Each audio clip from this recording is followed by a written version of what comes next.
नमस्कार. आज आपण अगदी झटपट आणि कमी साहित्यामध्ये छान अशी मस्त भरलेली वांग्याची भाजी बनवूया. 10 ते 12 मिनिटांमध्ये बनून तयार होते आणि खूप सोपी रेसिपी आहे. चमचमीत छान अशी मस्त चविष्ट भाजी तयार होते. चला तर मग रेसिपीला सुरुवात करूया. यासाठी मी 4 मध्यम आकाराची अशी वांगी घेतली आहेत. ही मी धुवून पाण्यामध्ये ठेवली होती. आता वांग्यामध्ये भरण्यासाठी आपण सारण तयार करूया. यासाठी मी खोबरं, कोथिंबीर, धणे आणि चण्याची डाळ असते ती हे सर्व भाजून याची मी मिक्सरला बारीक पावडर केली आहे. हे वाटण जे आहे ते मी असं नेहमी बनवूनच ठेवते. तर यामध्ये मी 2 ते 2.5 चमचा शेंगदाण्याचा कूट घेतला आहे. आता हे सर्व साहित्य तुम्हाला जेवढी भाजी बनवायची आहे त्याप्रमाणे तुम्ही घेऊ शकता तुमच्या अंदाजाने. तर यामध्ये चवीप्रमाणे मीठ घालायचं आणि पाव चमचा हळद घालायची आहे.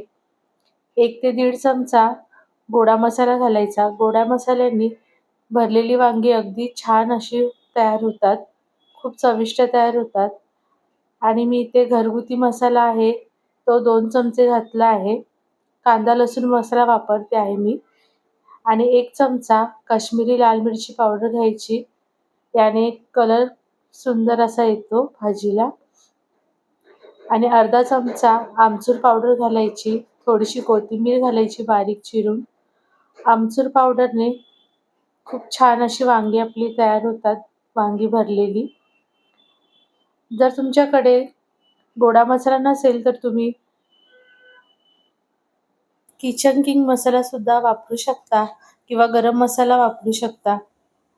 आता हे सर्व आपल्याला व्यवस्थित मिक्स करून घ्यायचं आणि वांग्यांमध्ये असं भरून घ्यायचे सर्व वांगी आपण छान अशी भरून घ्यायची.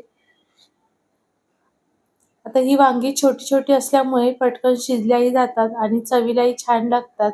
खूप जास्त मोठी अशी वांगी घ्यायची नाहीत. तर 10 ते 12 पाकळ्या मी लसणाच्या अशा चेचून घेतल्या आहेत. आणि 1 मोठा कांदा घेतला आहे बारीक कापून. 1 टोमॅटो घेतला आहे. तो पण बारीक कापून घ्यायचा आणि तेल थोडंसं जास्त घ्यायचं कढईमध्ये.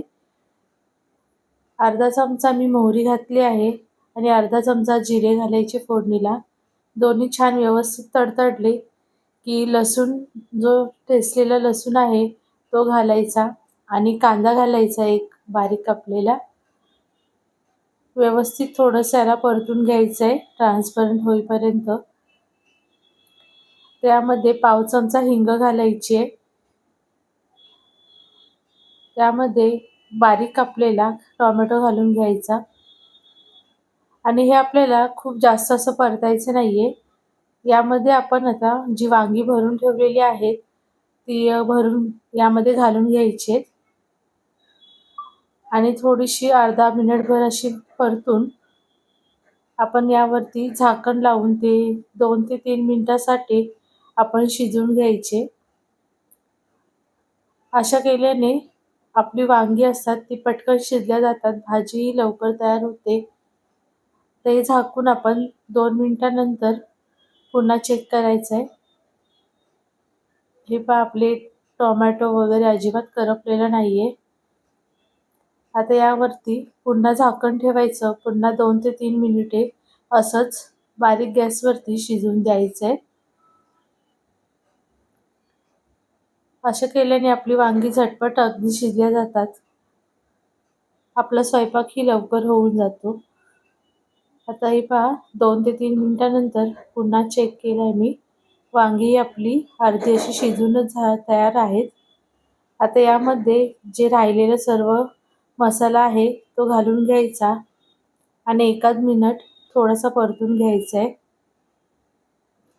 ते छान व्यवस्थित परतलं की यामध्ये आपण गरम पाणी घालायचंय. गरम पाणी घातल्याने आपल्या वांगीची जी भाजी बनवणार आहे त्यावर छान अशी तरी येते मस्त. आणि वांगी ही पटकन शिजल्या जातात आणि टेस्टीही बनते आपली भाजी खूप टेस्टी बनते. तर गरम पाणी घातल्यानंतर तुम्हाला जेवढं पाणी हवं असेल तेवढं घ्या तुम्हाला ज्याप्रमाणे क्वांटिटी घट्ट हवी आहे, पातळ हवी आहे त्याप्रमाणे तुम्ही घ्या. आता मी जास्त पातळ बनवणार नाहीये. आता हे एवढं मी पाणी 1 ग्लासभर पाणी घातलं आहे. पण मला हे थोडंसं अजून आटवायचं आहे आणि वांगी थोडी शिजण्यासाठी 5 ते 6 मिनिटे लागणार आहेत. आता याला छान अशी उकळी आल्यावर गॅस आपली बारीक करून घ्यायची आणि झाकण ठेवून द्यायचं. 5-6 मिनिटे बारीक गॅसवर शिजवून द्यायचं.